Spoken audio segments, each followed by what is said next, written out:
va générer, redistribuer dans le monde de l'entreprise 400 millions d'euros en 2010, hors ITER bien sûr, pour nos projets de construction, mais que ce soit pour nos projets de rénovation, de démantèlement, mais également pour les prestations scientifiques, intellectuelles, informatiques, les prestations de services ou autres. À savoir qu'environ 70% de ce chiffre, de ces 400 millions d'euros, sont attribués à des entreprises de la région PACA. On a beaucoup de marchés qui peuvent aller de quelques dizaines de milliers d'euros à 100 millions d'euros. Et les entreprises de la région doivent se positionner sur les marchés qui sont en rapport avec leur taille, bien sûr, et leur capacité technique. Il y a des renouvellements qui se font avec forcément avec des appels d'offres ou des prolongations de contrats. Et il est sûr qu'une entreprise, une entreprise qui a donné satisfaction a de grandes chances de continuer. La sélection des entreprises se fait au mieux disant, c'est-à-dire que nous ne sélectionnons pas forcément celui qui est le moins cher. Donc, ce qui est important, c'est la combinaison entre l'offre technique et l'offre financière. Plus de 20% des marchés qu'on attribue ne sont pas le moins disant. Donc ITER Organisation est une société tout à fait récente puisqu'elle vient de fêter ses 2 ans au mois d'octobre. Il y a des très gros marchés qui sont en cours de lancement, notamment concernant l'installation cryogénique. Donc ça c'est un très gros marché. Il y a des marchés qui sont de plus petite taille, des marchés de R&D, puisque ITER est un projet innovant.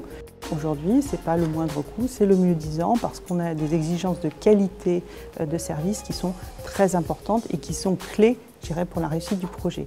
Donc, quasiment 90%, je dirais, des appels d'offres lancés sont jugés au mieux disant.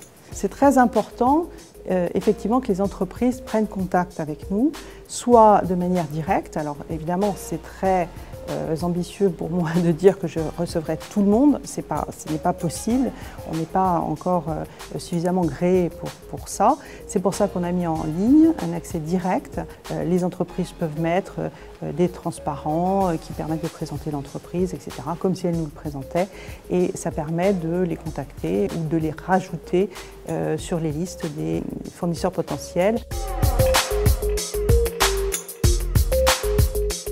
ITER à Cadarache, ça donne une nouvelle dimension au territoire, et notamment au territoire de Cadarache, et ça va permettre à des entreprises que l'on ne peut même pas imaginer aujourd'hui de venir s'installer dans le périmètre. Et ce que nous espérons, c'est des retombées extrêmement importantes pour toutes les entreprises qui se seront positionnées dans la région.